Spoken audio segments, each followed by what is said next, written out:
Nah, di dalam situasi ini saudara-saudara, sebagai orang Kristen, kita tetap harus mencari pengajaran dan penghiburan dari Tuhan, sehingga kita tidak jatuh ke dalam kesedihan dan duka cita yang membinasakan. Dan untuk itu saya mengajak kita sekalian, dalam kesempatan duka cita ini, kita membaca Alkitab, firman Tuhan, otoritas tertinggi dan paling mutlak di dalam kehidupan kita sebagai orang percaya. Dari Mazmur pasal 39 ayat yang ke-13 dan ayat yang ke-14. Mazmur 39 ayat yang ke-13 dan ayat yang ke-14. Saya akan bacakan bagi kita sekalian. Dengarkanlah doaku, ya Tuhan, dan berilah telinga kepada teriakku minta tolong. Janganlah engkau berdiam diri melihat air mataku, sebab aku menumpang padamu. Aku pendatang seperti semua nenek moyangku. Alihkanlah pandanganmu daripadaku, supaya aku bersuka cita sebelum aku pergi dan tidak ada lagi. Saudara yang terkasih, kita orang Kristen seringkali kita tanpa sadar kita hidup dengan sebuah mitos kecil. Mitos kecil yang kita taruh di dalam benak kita, termasuk itu membentuk ekspektasi kita, harapan kita terhadap hidup ini dan bagaimana hidup ini harus memperlakukan kita.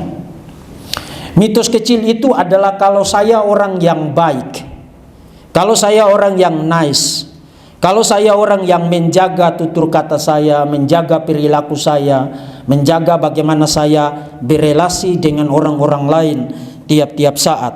Kalau saya orang baik, maka hidup akan memperlakukan saya juga dengan baik. Itu mitos kecil yang kita asumsikan secara tidak sadar tiap-tiap hari, meskipun kita orang Kristen. Itulah sebabnya ketika sesuatu yang buruk terjadi, ketika sesuatu yang menyakitkan terjadi, ketika sesuatu yang membuat kita menderita terjadi, secara default, secara otomatis, kita langsung resort, kita langsung menuju kepada pemikiran, jangan-jangan ada something wrong. Jangan-jangan ada sesuatu yang salah dengan hidup saya. Kenapa kita langsung berpikiran begitu? Karena kita hidup dengan mitos kecil yang tadi. Kalau saya orang baik, maka hidup akan bersikap baik kepada saya. Kalau saya tidak menyakiti orang lain, maka hidup tidak akan menyakiti saya. Kalau saya tidak merugikan orang lain, maka hidup tidak akan merugikan saya. Kalau saya tidak membuat orang lain kecewa, maka hidup tidak akan mengecewakan saya. Saudara-saudara, itu adalah sebuah mitos. Itu sama seperti saudara berkata, karena saya tidak makan singa, maka singa tidak akan memakan saya. Saudara, apa yang terjadi di dalam hidup ini seringkali terjadi secara jamak, secara sporadik, tanpa kita ekspektasi, tanpa kita bisa kendalikan, tanpa kita bisa kontrol. Seringkali itu tidak harus berarti bahwa ada sesuatu yang salah secara spesifik dengan hidup kita. Dan kalau kita baca Mazmur ini, saudara-saudara, Mazmur 39, di dalam seluruh kitab Mazmur, di dalam seluruh kitab Mazmur hanya ada dua Mazmur.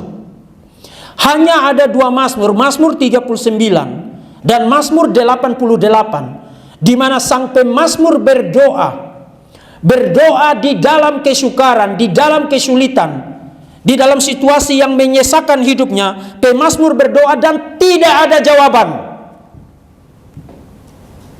In fact, 2 minggu yang lalu ketika saudara Edwan masih di sini, saat saya baru pulang dari Surabaya, saya baru saja berkhotbah dari Mazmur 88. Apa yang harus kita lakukan pada masa kegelapan, pada masa darkness. Dan darkness di situ bukan karena kita melakukan dosa yang gelap, tapi darkness di situ adalah situasi yang sukar, yang sulit, yang menyesakan, yang kita tidak tahu kenapa terjadi, tapi terjadi dan tidak ada harapan. Mazmur 88 adalah sebuah mazmur yang kalau saudara baca dari awal sampai dengan akhir, tidak ada jawaban doa bagi seruan sang pemazmur di dalam kesesakan. Even sebanyak 3 kali di dalam mazmur itu, ayat 7, ayat 13, ayat 19, ayat terakhirnya, muncul kata darkness, kata kegelapan di situ. Dan bahkan mazmur itu diakhiri dengan kata kegelapan. Bukan hanya di dalam bahasa Indonesianya, tapi bahkan di dalam bahasa aslinya, bahasa Ibrani. Jadi sebuah doa kepada Tuhan, dan sebuah doa kepada Tuhan diakhiri dengan darkness, diakhiri dengan kegelapan.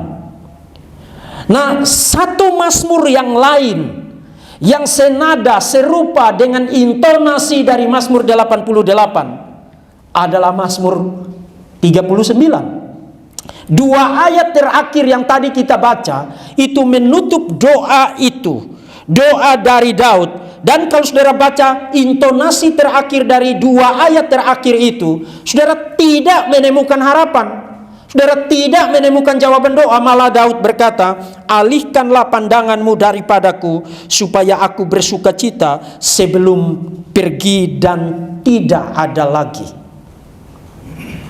Nah, ini sangat berbeda dari mayoritas mazmur lamentation, mazmur ratapan di dalam seluruh kitab Mazmur. Kita ambil contoh misalnya Mazmur 17. Mazmur 17 juga adalah sebuah mazmur ratapan, mazmur seruan di dalam kesesakan, di dalam keputusasaan, di dalam penderitaan. Bahkan LAI memberi judul diburu dengan tidak bersalah. Tapi saudara lihat bagaimana mazmur itu berakhir. Tetapi aku dalam kebenaran akan kupandang wajahmu, dan pada waktu bangun aku menjadi puas dengan rupamu. Jadi meskipun di dalam penderitaan, meskipun di dalam kesukaran, di dalam kesesakan, diperlakukan tidak adil dan diburu secara tidak bersalah, tapi doa itu diakhiri dengan doa kemenangan. Aku akan memandang wajahmu, dan aku akan bersuka cita karena melihat rupamu, melihat wajahmu. Nah, intonasi ini kita tidak dapatkan di dalam Mazmur 39. Kenapa? Kenapa ini ada di dalam Alkitab? Sebuah doa kepada Tuhan karena ada penderitaan, karena ada tears, karena ada tangisan, karena ada air mata, tapi tidak ada jawaban. Nah, saudara, apa yang kita bisa pelajari dari Mazmur ini dalam kaitan dengan konteks spesifik kita saat ini, dalam keadaan duka cita ketika ada air mata pada mata kita. Nah, kita akan merenungkan Mazmur ini dengan tema menangis di dalam Tuhan, crying in the Lord. Saudara, menangis di dalam Tuhan, ada 3 hal yang harus kita ingat, yang kita bisa tarik pelajarannya dari Mazmur ini. Pertama, menangis di dalam Tuhan berarti kita menangis dalam realisasi akan kasih karunia Tuhan. Satu kali lagi, crying in the Lord, menangis di dalam Tuhan berarti kita menangis sebagai orang percaya dalam kesadaran, dalam realisasi akan kasih karunia Tuhan. Saudara yang terkasih, kalau saudara baca 2 ayat terakhir, even saudara baca ayat pertama sampai dengan ayat yang ke-14, banyak sekali kata-kata sang pemazmur itu yang kalau saudara orang Kristen sejati, saudara tidak akan ngomong itu kepada Tuhan. Kalau saudara dalam keadaan normal, kalau saudara dalam keadaan sadar, saudara tidak akan menyalahkan Tuhan. Bahkan kalau 2 ayat terakhir tadi, Daud seakan-akan bilang begini, sudahlah Tuhan, jangan terus-menerus menekan aku, jangan terus-menerus menimpa aku dengan kesukaran, dengan air mata. Alihkan sedikit saja pandanganmu, supaya aku mati, dan aku bisa mendapatkan sukacita. Sukacita bukan karena pertolongan Tuhan, tapi sukacita karena mati di dalam kesesakan. Itu kata-kata Daud. Alihkan pandanganmu daripadaku supaya aku bersuka cita sebelum aku pergi dan tidak ada lagi. Artinya begini, sekarang satu-satunya sukacitaku adalah kematian. Satu-satunya penghiburanku bukan pertolonganmu. Satu-satunya kegembiraanku bukan karena tanganmu terulur dan memberikan aku kelepasan dan kelegaan. Aku sudah berteriak, sudah berseru, tapi seperti menabrak tembok, seperti berseru kepada kebisuan dan kehampaan. Maka biarlah satu-satunya sukacitaku, kegembiraanku adalah kematian. Jadi Daud mengakhiri doa ini seakan-akan bilang, jalan keluar dari kesusahanku, kesesakanku bukan Tuhan, tapi kematian.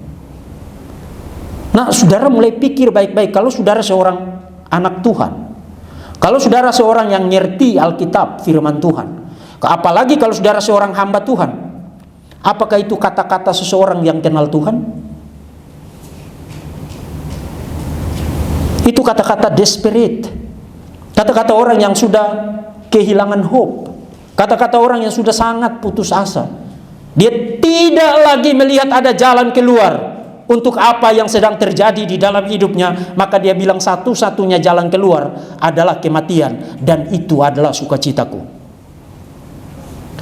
Saudara, maka pertanyaannya adalah kenapa mazmur semacam ini, doa semacam ini ada di dalam Alkitab? Bukankah seharusnya kita pikir doa yang benar, yang teologinya benar, yang ada di dalam Alkitab adalah, yes, saya tahu ada penderitaan, yes, saya tahu ada kesulitan, yes, saya tahu ada ketidakadilan, yes, saya tahu ada orang yang akan menyakiti saya, merugikan saya tahu akan ada kehilangan, saya tahu akan ada kematian, tetapi Tuhan adalah penolongku, Tuhan adalah gunung batuku, Tuhan adalah kota bentengku. Bukankah teologi doa yang benar itu begitu, bukan? Dan kenapa ada semacam anti klimaks dari doa Daud di dalam Mazmur 39? Saudara, itu membuktikan poin yang tadi saya katakan kepada saudara. Di dalam keputusasaan kita tetap bisa melihat realisasi dari kasih karunia Tuhan. Maksudnya apa? Saudara, Tuhan itu bukan Tuhan. Tuhan itu bukan hanya Tuhan bagi kita saat emosi kita stabil. Tuhan itu bukan hanya Tuhan bagi kita saat kita menjadi anak-anak yang nice. Tuhan tetap adalah Tuhan bagi kita bahkan ketika kita berkata-kata di dalam desperation, di dalam keputusasaan, bahkan ketika kata-kata kita tidak teratur, bahkan ketika kata-kata kita menyalahkan Tuhan, bahkan ketika kata-kata kita di dalam keputusasaan itu tidak mencerminkan teologi yang benar. Nah, saya tidak bilang bahwa setelah keluar dari sini kamu mulai berteologi secara sesat, bukan. Tapi human heart, human condition, hati manusia, kondisi manusia ketika ada di dalam desperation, di dalam keputusasaan, kita bisa mengatakan apa saja. Saudara, ada satu kalimat yang sangat powerful dari seorang komentator, ahli kitab Mazmur, Derek Kidner, ya. The very presence of such prayer in the scripture is a witness to his understanding. He knows how we speak when we are desperate. Kehadiran doa semacam ini di dalam kitab suci adalah saksi, adalah bukti bahwa dia mengerti. Dia mengerti, dia tahu bagaimana kita bicara ketika kita ada di dalam desperation, ada di dalam keputusasaan. Saudara, Tuhan bukan hanya Tuhan yang mendengar doa. Saat doa kita itu kita ucapkan dengan kata-kata yang teratur. Yes, kita harus berdoa dengan kata-kata yang teratur. Yes, kita harus berdoa dengan teologi yang benar. Tapi pada saat situasi gelap, pada saat semua orang meninggalkan kita, pada saat anak yang kita kasihi terbaring, terkujur tanpa nyawa di hadapan kita, pada saat orang merugikan kita, pada saat orang menyakiti kita, Hati kita sebagai manusia tidak selalu stabil. Dan dalam kondisi semacam itu, kita bisa berteriak, kita bisa berkata apa saja yang sebenarnya itu completely salah. Tapi apakah dalam situasi semacam itu kemudian Tuhan bilang, oke, saya interupsi, saya pause dulu, saya berhenti dulu jadi Tuhan bagi kamu? Tuhan tetap adalah Tuhan bagi Daud. Even ketika dia bilang, saya tidak ada harapan, penghiburanku hanya kematian. Alihkan pandanganmu dan saya akan mendapatkan sukacita dengan kematian.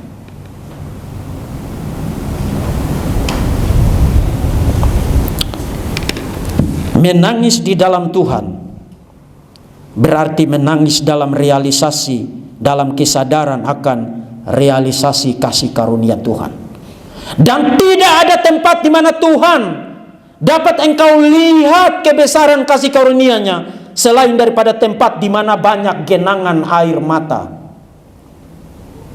Tidak ada tempat di mana engkau bisa melihat betapa bercahayanya, splendor, betapa mulianya pancaran kasih karunia Tuhan selain tempat di mana yang ada hanyalah kegelapan.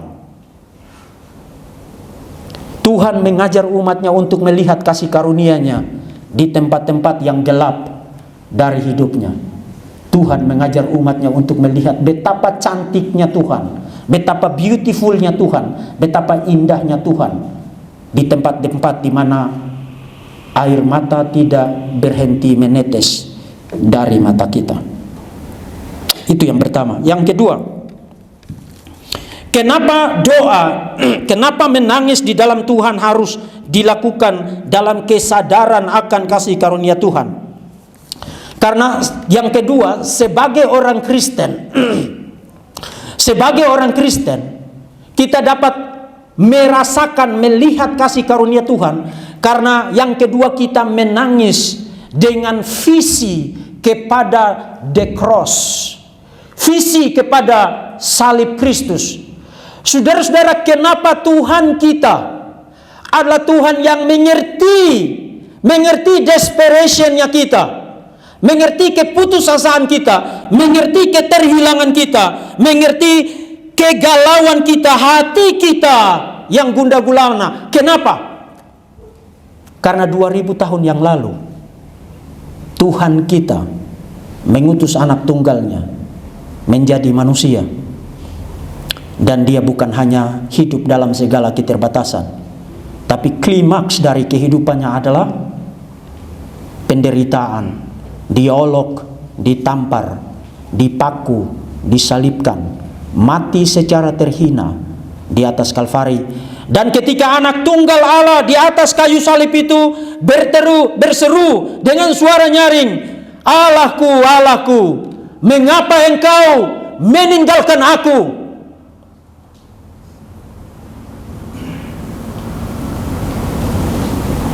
Pada saat sang anak Allah berseru demikian, sang Bapa menumpahkan seluruh cawan murka, cawan keadilan itu ditimpakan atas anak tunggalnya, supaya hari ini kalau engkau berseru, Allahku, Allahku, mengapa engkau meninggalkan aku, Bapa tidak lagi memalingkan wajahnya daripadaku. 2000 tahun yang lalu Bapa pernah memalingkan wajahnya dari anak tunggalnya, supaya hari ini ketika engkau berseru, Bapa tidak lagi memalingkan wajahnya daripadamu.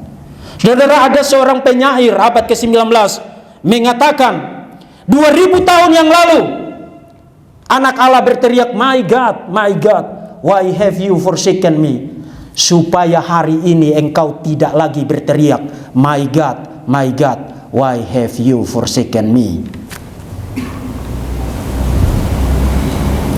Menangis di dalam Tuhan pertama harus dilakukan dalam realisasi, kesadaran akan realisasi kasih karunia Tuhan.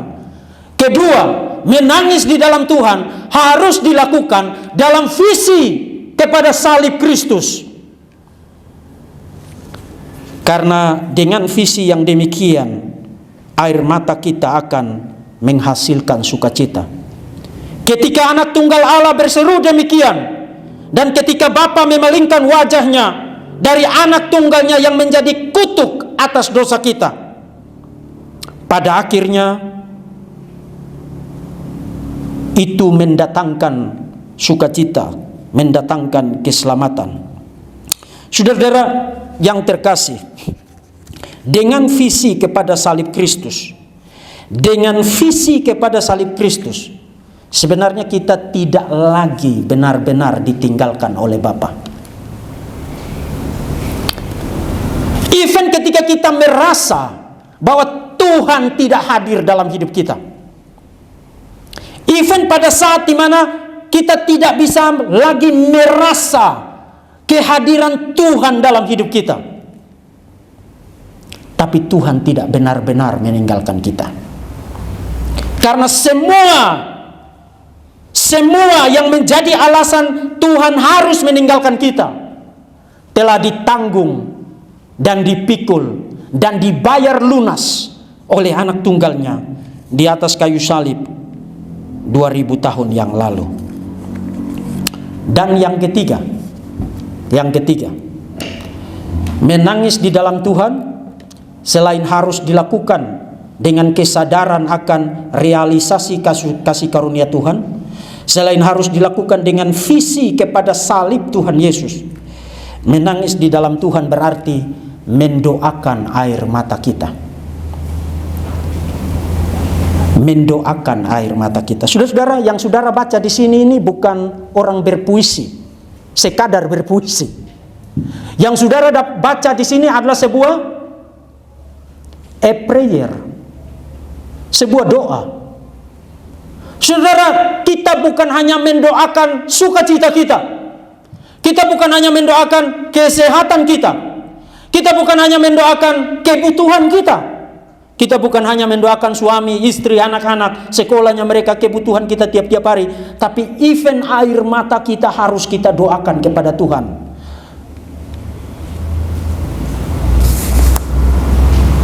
Dengarkanlah doaku ya Tuhan, dan berilah telinga kepada teriaku minta tolong. Jangan berdiam melihat air mataku, mendoakan air mata kita. Tuhan, jangan berdiam melihat air mataku, sebab aku menumpang padamu. Aku pendatang seperti semua nenek moyangku. Nah, apa yang akan terjadi pada saat kita mendoakan air mata kita? Ada dua hal. Yang pertama, mendoakan air mata kita akan menjauhkan kita dari sikap tendensi mengasihani diri. Saudara, orang yang bersedih, orang yang berputus asa, orang yang ada dalam kepahitan, bitterness, cenderung menjadi orang yang mengasihani diri. Pertama, mempresentasikan dirinya seakan-akan dia selalu susah. Jadi setiap kali ketemu orang, dialah yang paling susah di dunia ini. Kedua, bukan hanya dialah yang paling susah, tapi semua orang lain adalah penyebab dari kesusahannya. Jadi dia bukan hanya mengasihani dirinya sendiri, tapi melemparkan semua kesalahan itu kepada semua orang yang lain. Kenapa ini terjadi? Kenapa kamu begitu? Kenapa dia begitu? Kenapa hidup saya ini kok tidak pernah enak? Begitu loh. Self pity. Jadi saudara mungkin perlu bikin pesta mengasihani diri. Self pity party. Saya selalu menderita dan orang lain selalu salah. Why? Karena kamu tidak mendoakan air matamu. Air matamu kamu tumpahkan, kemudian kamu taruh di kirbat-kirbat manusia. Kamu tidak taruh di dalam kirbatnya Tuhan. Air mataku kutaruh di dalam kirbatmu, dan Tuhan tidak memandang rendah air mata yang ditaruh di dalam kirbatnya Tuhan. Mendoakan air mata akan menolong kita untuk tidak jatuh ke dalam self pity party, pesta pengasihanan diri, dan menyalahkan semua orang yang ada di sekitar kita, menyalahkan hidup, menyalahkan Tuhan. Tuhan tidak sayang kepada saya, Tuhan tidak mengasihi saya. Tuhan tidak adil. Kenapa dia ambil anak saya? Kenapa ini terjadi? Dan seterusnya. Why? Kamu tidak mendoakan air matamu. Pemazmur sadar akan betapa beratnya hidup ini. Hidup ini memang akan ada penderitaan, but air matanya dia doakan kepada Tuhan. Itu yang pertama yang terjadi kalau kita mendoakan air mata kita. Yang kedua, dan ini yang paling penting, saat kita mendoakan air mata kita, kita menjadi lebih seperti Tuhan Yesus. Apa yang dilakukan Yesus ketika ada di atas salib itu? Ya Bapa, ampunilah mereka, karena mereka tidak tahu apa yang mereka perbuat. Saudara-saudara, itu kontradiksi dari self-pity party, pesta pengasihanan diri. Yesus tidak bilang di atas sana, itu salah kamu imam besar, kamu goblok. Itu salah kamu Yudas. Itu salah kamu hai para prajurit Romawi. Yes, mereka salah. Tapi karena mendoakan itu kepada Tuhan, maka Yesus dapat berkata, ya Bapa, ampunilah mereka, karena mereka tidak tahu apa yang mereka lakukan. Yang Yesus lihat adalah kebutuhan akan pengampunan, bukan kebutuhan untuk disalahkan. Itulah yang akan terjadi pada kita. Setiap kali kesulitan terjadi, setiap kali kesesakan terjadi, bahkan kematian terjadi, keterhilangan terjadi, air mata kita tumpah dan kita mendoakannya. Kita dilepaskan dari self-pity party. Dan yang kedua, kita menjadi lebih seperti Tuhan Yesus. Kiranya Allah Tritunggal, Bapa, Putra, dan Roh Kudus memberkati, dan bukan hanya memberkati, tapi memberikan kita hati yang lembut untuk taat kepada firman Tuhan dan bersandar hanya kepada Dia.